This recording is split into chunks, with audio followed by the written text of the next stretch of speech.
indicated that he had canceled it, and as had been reported, did tell us that he was told that the Vice President had ordered that the program not be briefed to the Congress. But to trot out the Vice President and say he's the one that's at fault, this is unfortunately sounds like a new theme where they still want to blame the Bush-Cheney administration for the economy and for other things. All right, so joining me now to discuss this, Congressman Rob Andrews, a Democrat from New Jersey, and Congressman Dan Burton, Republican from Indiana. Gentlemen, thank you for joining me this afternoon. Let's talk about this. Get right to it. You have two sides expressing the timing of this release. Congressman Burton, Republicans are charging that the timing is very suspicious here because they're trying to provide cover for Speaker of the House Nancy Pelosi. What say you about that, sir? Well, I think that that may be part of the problem, but let me just say this about Dick Cheney. I've known him since he was in Congress. He's a very honorable man, and he would not break the law under any circumstances, in my opinion. And if you look at the 1947 law, I don't think there's any indication that any law was broken because that wasn't reported to Congress. Now, I believe it should have been reported to Congress, but under the circumstances, they may have thought that they should wait. Well, Congressman Andrews, I'd like to get your opinion about this. How are Democrats looking at this situation that Leon Panetta is now bringing to light? And, of course, he shut it down once he learned about the plan that, according to his report, Vice President Dick Cheney kept quiet and kept secret. Well, I don't think it's how Democrats are looking at it. I think it's how Americans are looking at it under the Constitution. We have an obligation to keep things secret in order to protect the national security. And I think both Republicans and Democrats on the intelligence committees do that.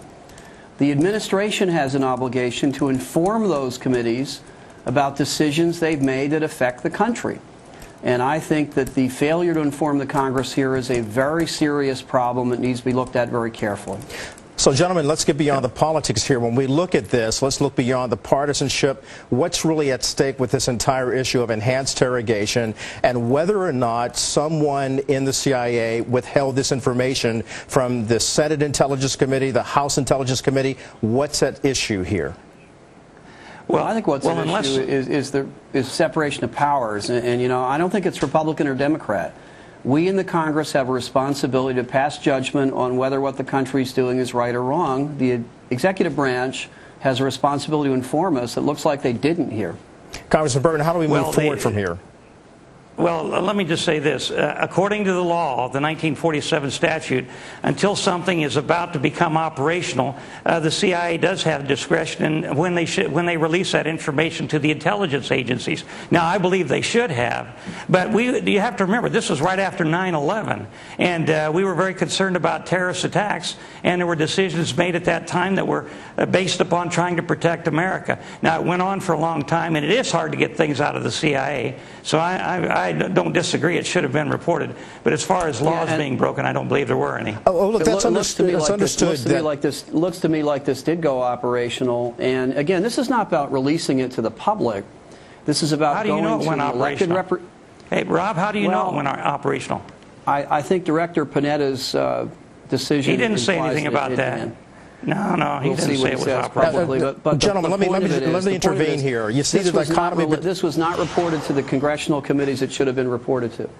All right, gentlemen, let me just intervene here real quickly. You see the dichotomy between the two opposing views. The point is, how do we find consensus? Does an investigation have to go on now to find out what really happened and if important information, was withheld from the Speaker of the House as well as other members of Congress? I think there should be. And I don't think it should be a political circus, but I think it should be done carefully. It should be done. Well, let me say I don't think we need to do that. I think that we need to send a message to the CIA that this stuff needs to get to us in a timely fashion. But we have more important things to do right now with this terrible economy we have. All right, gentlemen, I got to end it there. Congressman Burton, Congressman Andrews, thank you for joining us. Thank you. Obviously, we'll be following this story and wait to see what Congress decides to do, as well as the CIA. We're actually getting tweeters on this. They're tweeting about it. What are they saying? Max Odds writes, don't you think that Congress should investigate Cheney? And Wolfen 244, I agree with Cheney. Congress has a majority of loose Nothing but loose-lipped liberals. So you see what we have. We have both sides, Yeah. even on the public. So Yeah. apparently something is going to take place within Congress. So they try to mete out some sort of justice in terms of what the CIA may